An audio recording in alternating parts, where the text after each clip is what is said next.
Bonjour à toutes et à tous. Alors aujourd'hui on se retrouve sur un tutoriel Luminar Neo et on va post-traiter donc cette photo qui a été prise il y a 2 jours de cela. On va la post-traiter ensemble. Je vais vous montrer un peu les démarches que je vais faire sur celle-ci. Alors pour petite information, j'ai fait ma petite correction optique avec DxO ici Photolab 8. Donc il n'aurait pas besoin d'attribuer bien sûr les options optiques. Là, ce que je vais faire, je vais tout simplement aller dans le développement RAW. Et je vais ici aller sélectionner le caméra flat. D'accord. On pourrait très bien employer bien sûr le luminaire par défaut et travailler à partir de ce profil. Mais là, comme j'ai mon profil plat, je vais l'utiliser. Si vous n'avez pas vos profils de caméra, n'hésitez pas à installer Adobe DNG Converter. Ça vous permettra d'attribuer vos profils DCP, bien sûr. Si vous n'avez pas non plus les profils DCP en installant Adobe DNG Converter, vous pouvez tout simplement, à partir du luminaire par défaut et des tonalités, reformuler un profil qui va être plus ou moins plat, bien sûr, à l'aide de ces différents curseurs. On l'avait déjà fait dans les précédents tutos, je vous invite à aller voir la playlist Luminar Neo à ce sujet. Alors donc là, on va tout simplement ouvrir un peu les ombres, puisque vous voyez que ici, on a une photo où on a une dynamique, comme vous l'avez vu ici préalablement. Si je fais un avant-après, vous voyez que là on a la source de lumière qui est à l'arrière du rocher, et donc forcément l'exposition nécessite quelque chose d'assez relativement important pour revoir avec l'appareil photo. On doit exposer forcément pour pas cramer le ciel, et donc on doit conserver au maximum les détails qu'on a dans les ombres ici, sans amener du bruit supplémentaire. Comme vous voyez là, si je reviens sur les ombres, sur la photo d'origine comme elle est là, on le note parfaitement ici. On a un assombrissement de ces rochers comme vous voyez donc ici, et donc on doit ramener tous ces détails tout simplement en commençant en tirant par le curseur des ombres comme vous le voyez ici. Alors bien évidemment, si vous avez tiré le curseur des ombres ici à fond, ça va vous donner un effet un petit peu trop éclairé, trop HDR, c'est pas ce qu'on veut ici. On va tout simplement décocher légèrement, comme vous le voyez ici, cette partie des ombres, peut-être, allez, là je suis à 45%, on va se mettre peut-être à 28%. Et au niveau des hautes lumières, bon, on va regarder sur l'ensemble ici de l'image. Vous avez des hautes lumières un peu partout. Ça se situe pas seulement au ciel, parce que vous voyez que c'est les pixels les plus lumineux. On va les trouver un petit peu partout dans l'image. Si je descends par exemple ici ces hautes lumières, regardez, hop, on va assombrir bien sûr au niveau des nuages principalement, mais aussi dans d'autres endroits de l'image, vous allez avoir des pixels plus lumineux bien sûr. Alors, après que vous avez fait cet équilibre entre les deux choses ici, ce qu'on peut faire, c'est tout simplement appliquer l'écrêtage en appuyant sur la touche J. Et donc, vous allez voir que là, vous avez la possibilité d'ajuster le point noir, ici, et aussi le point blanc que vous voyez là. Et donc, ça va vous amener une certaine dose de contraste aussi, en même temps naturel, on va dire, le point noir et le point blanc. Et donc, ça va vous rééquilibrer aussi ensemble l'image, enfin l'ensemble de l'image, vous le voyez ici carrément sur la courbe, sur l'histogramme plutôt. Et là, ce que vous pouvez faire, c'est ajuster aussi également avec vos tons moyens ici, avec la courbe.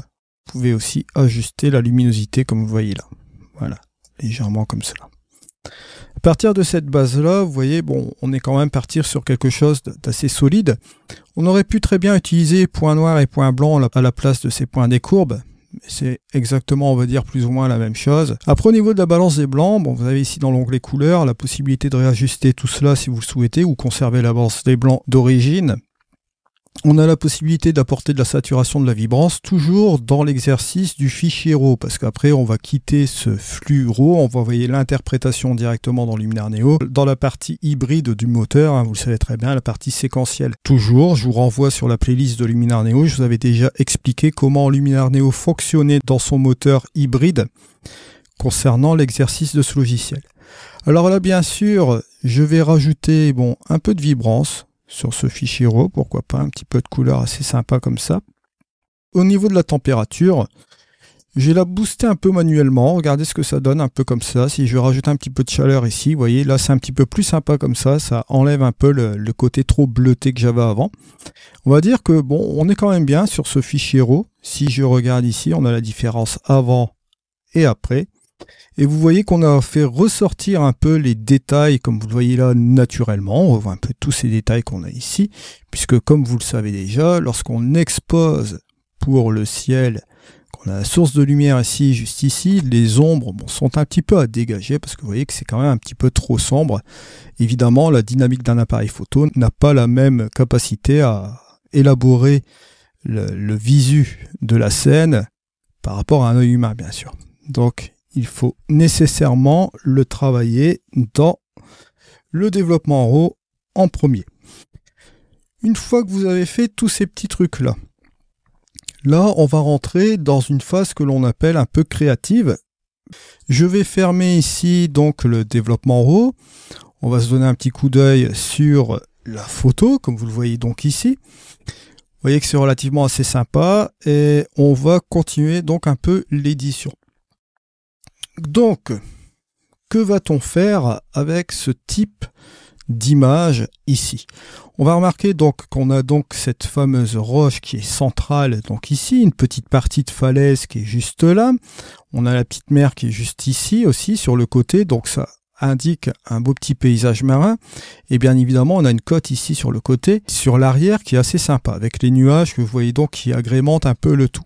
Alors bien comprendre ici ce qu'on va devoir un petit peu élaboré comme stratégie pour amener peut-être une petite dose de créativité. Vous avez toujours, bon bien sûr, si vous voulez partir sur des presets préalablement, vous pouvez toujours le faire. Bon, petite chose aussi, vous pouvez retrouver mes packs de presets sur le marketplace de chez Skyloom. Je vous mets même le lien dans la description de cette vidéo. Il s'agit d'un lien affilié bien sûr. Et n'oubliez pas, vous avez aussi toujours les offres Black Friday. Je vous mets tout cela dans la description de cette vidéo. On va donc revoir la structure de l'image. La structure de l'image que je vais employer de manière ciblée ici. Mais avant d'employer cette structure, ce que je peux faire aussi pour redonner un petit coup de boost supplémentaire, je peux aller voir dans mon amélioration AI. J'ai fait une correction tonale concernant, comment dirais-je, le fichier RAW de Luminar Neo. On a fait la correction de base, on va dire, parce que si on fait la différence, regardez ici, entre le avant et le après, bon, vous voyez, on a une petite, on va dire, un petit développement assez léger, assez sympa. On a retrouvé un petit peu les choses, on va dire, vraiment cool. Là, l'accent AI va nous permettre d'accentuer des choses en même temps, on va dire. Bon, vous avez les contrastes, vous avez les couleurs, bien sûr. Vous avez aussi une petite correction tonale. On les a faites préalablement sur le fichier RAW. Mais là, on va jouer sur cette interprétation. On va lui donner un petit peu de gouache sur un seul curseur. Ce qui est relativement intéressant ici dans ce style d'image. Donc on va regarder tout simplement ici avec cet accent AI ce qu'on va pouvoir apporter à notre image. Alors pas besoin d'aller dans des extrêmes, par exemple ici vous voyez si vous partez à 100, bon là on a même l'écrêtage qui fait son rôle ici, bon je vais le chasser parce que là j'ai pas vraiment besoin de ce truc là pour le moment. Là vous voyez que là ici c'est extrême, d'accord, pas besoin d'aller dans des choses aussi extrêmes lorsque vous allez utiliser l'accent AI. On va revenir tout simplement en arrière ici. Et on va l'utiliser sensiblement, vous allez voir, peut-être aller à 20%, ça peut être un truc assez sympa, regardez, ça porte un petit coup de gouache supplémentaire. On peut monter même, aller à 30%, pourquoi pas, ça peut être un truc assez sympa. Monter aussi peut-être dans les 50%. Regardons ce que ça donne. 50% de moitié, ça peut être, on va dire, plus ou moins cool. Voilà. Là, vous voyez, ça reste aussi dans la limite du raisonnable. On peut rester plus ou moins comme ça. Ou encore redescendre, aller à 30. On va garder cela à 30. Après, vous avez possibilité d'accentuer aussi un petit peu le ciel, hein, l'embellisseur de ciel que vous voyez donc ici. L'embellisseur de ciel, bon, qui va jouer quand même un petit peu sur la couleur bleue ici de l'image aussi également. On va jouer sur pas mal de petits trucs, sur pas mal de paramètres. Ça va avoir même un petit impact ici sur la mer. Bon, vous voyez, juste là. Donc, on peut appliquer un petit peu de cet embellisseur de ciel, pas trop, allez, pourquoi pas à 9%, allez. Et vous voyez, rien que ces deux ajustements-là, bon, ça apporte son petit plus. Je vais employer cela de manière, on va dire, globale. sur l'image. Et là, la structure, c'est là qu'on va peut-être regarder de l'employer de manière locale. Si j'applique ma structure ici, vous allez voir ici, de cette manière-là, à 50%, bon, on voit que c'est relativement intéressant sur les roches, bien sûr, mais sur le reste de l'image, bon, on va se dire que sur les nuages, bon, ça va pas trop le faire, quoi. Sur le sable, je ne veux pas marquer un sable qui soit vraiment excessif concernant cela, mais point de vue roche, vous voyez, on peut ramener quelque chose d'intéressant. Alors, pour cette structure, ce qu'on va faire, on va aller tout simplement dans les masquages. Alors, dans ces masquages, ce qu'on va pouvoir faire aussi ici, on va tout simplement, pour gagner du temps, employer la luminosité. Voilà. Donc là, on va générer un masque de luminosité. Et on va indiquer une source ici. La source, je vais prendre par exemple celle-ci. Voilà. Et là, vous voyez qu'on a une sélection qui est quand même plus ou moins intéressante. Ce qu'on va faire, c'est tout simplement réduire ici la transition. Voilà. Juste comme cela.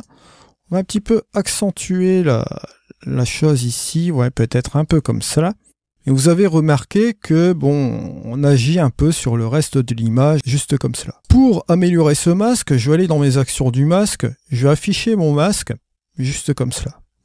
Je vais faire appel à mon pinceau, et je vais effacer des parties qui ne me conviennent pas, que je n'ai pas envie de voir en sélection pixel, tout simplement. Voilà. Donc on va enlever tout ce qui est parti du sable qui n'est pas nécessaire. Voilà. On peut tout simplement ici, hop, effacer ce truc-là. Juste un peu comme cela. Et on va conserver notre action ici du masque de luminosité, juste comme cela. On va tout simplement prendre la partie peindre, et on va peindre l'intérieur du masque ici. Vous voyez ? Ce qui va nous permettre...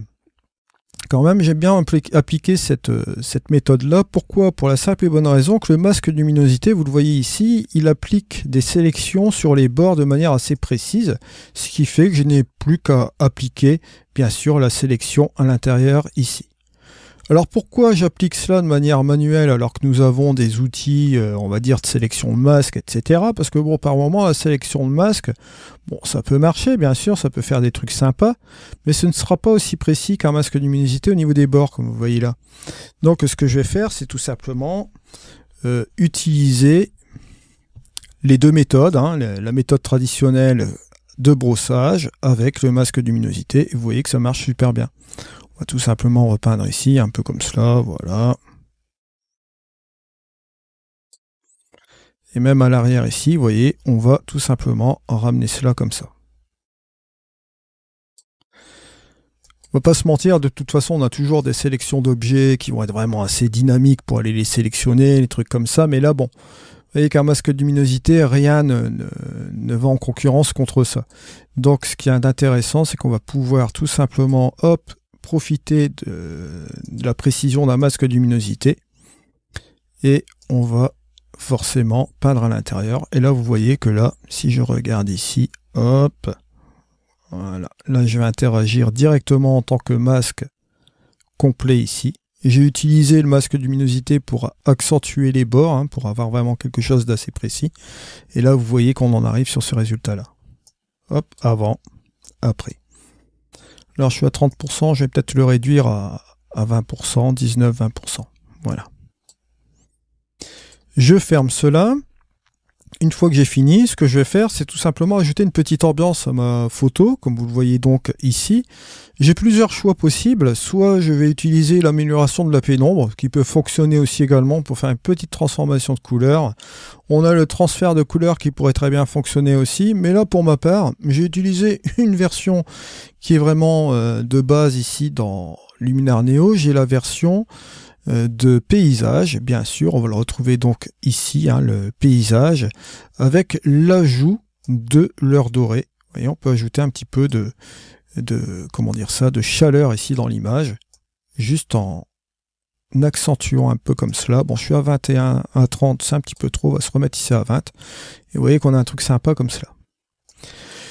Une fois que j'ai fait cela, je n'ai pas appliqué non plus de super contraste. Je pensais à établir du super contraste dans mon image, mais comme vous le voyez, j'ai ajusté de la structure AI, des micro-contrastes, donc je n'ai pas vraiment la nécessité de rajouter un petit peu cela ici.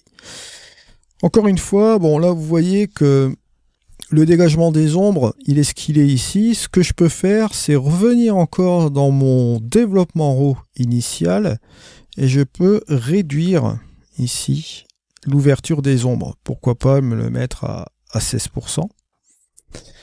Je vais mettre l'amélioration, la structure, regardez ce que ça donne sur chaque étape, et le paysage un peu comme cela. Et vous voyez que là, ici, comme ça, c'est sympa. Voilà, on peut dire que c'est pas mal. Une fois que j'ai fini cela, on va tout simplement employer le vignettage. On va mettre l'intérêt sur le rocher qui est juste ici. Voilà. Je vais réduire la taille. Toujours cette petite progressivité qui est unique ici dans cette vignette. Voilà, on peut rajouter pourquoi pas une petite lumière interne. Voilà, juste ici.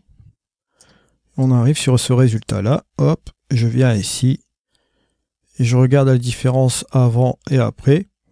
Vous voyez qu'on a une petite retouche sympa là. On peut dire que c'est pas mal.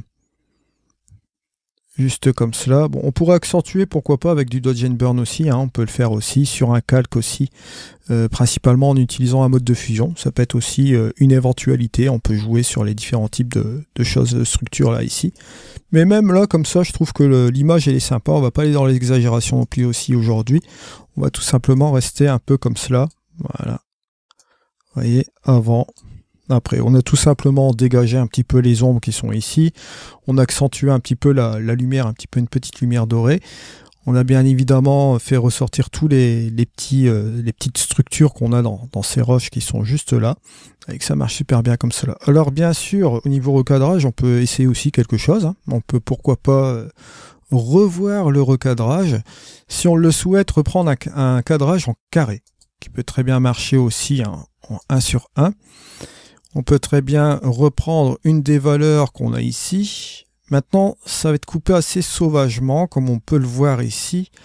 Et on n'aura pas cette partie qui va être là. Bon, ça met le rocher en évidence sur ce truc, ok, mais il manque quand même un petit truc là.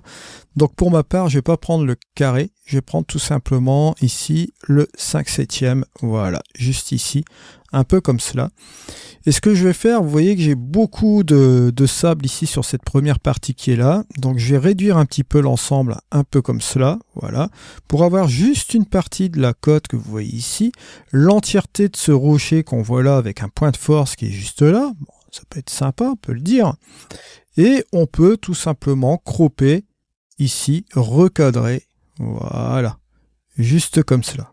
Et regardez, on a un résultat qui est quand même pas mal. Là. Ça donne un petit côté sympa ici au niveau de l'image. Alors on regarde un peu la petite différence. Vous voyez, vous avez le avant et le après. Alors ce qu'on va faire là maintenant tout de suite, on va tout simplement exporter le fichier. Donc, alors au niveau de l'exportation, bon, on va le mettre sur le bureau. Je vais laisser un nom de fichier. Bon, allez. La roche.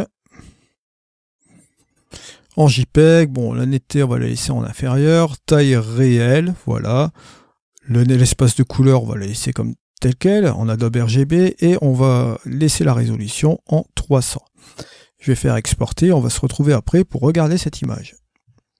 Vous voyez donc ici l'image de la roche qui a été post-traitée avec Luminar Neo. Vous voyez, ça a pris quelques petites minutes pour post-traiter cette photo. On a pris notre temps. Je vous ai expliqué un petit peu les différentes étapes, bien sûr, comme cela.